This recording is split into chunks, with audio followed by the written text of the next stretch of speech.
makina ifiche barotan dargachi fame awam badalam ne samay de butelu kenya marana tawli no yaratme alangar kidas no midera jabane no kanar kabitopsina nimne minda bada satolo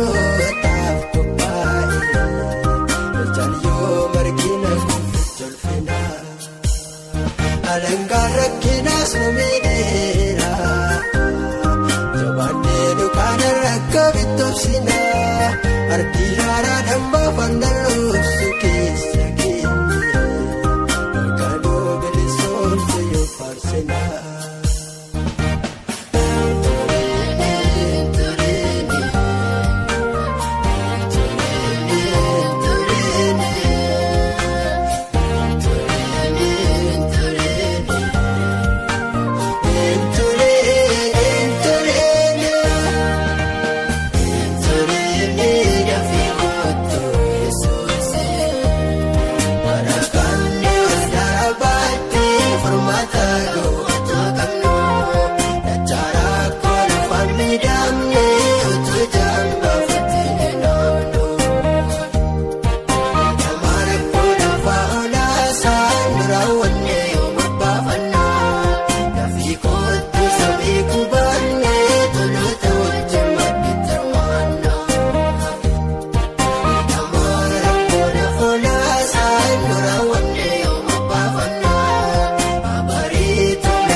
Adosaatti wal jallata bara wal qixxummaa mirkanaa'u eegaa jira ariifadhuun kootu maranaata hin turine dafii kootu hin turine dafii kootu hin turine dafii kootu Yesuusi.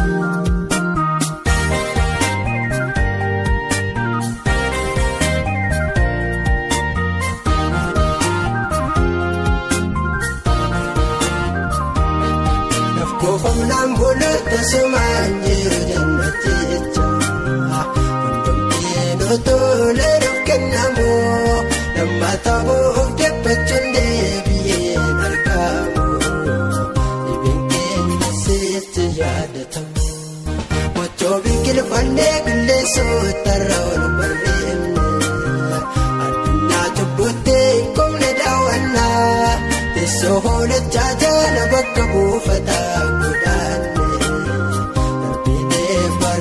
Babaraan jiraanna hin turine dafii kootu hin turine dafii kootu hin turine dafii kootu Yesuusi. Eebonni wayisa qoraan nageenye jaalaari koonaaf hawwine abanamu jaalladhe tuffaame ijoolleen keedhan oreef.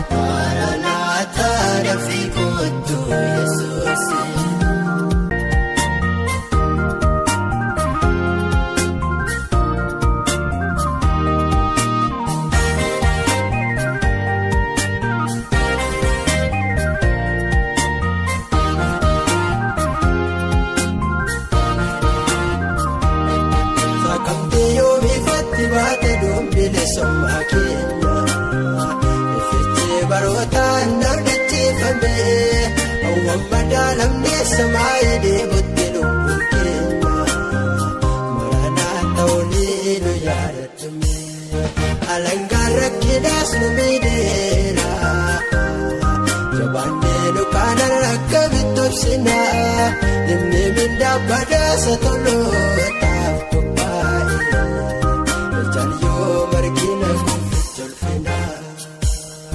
Alangaan rakkinaas nu miidheera jabaannee nu kaana rakka bitobsina artii haaraa dhammaa fannaa.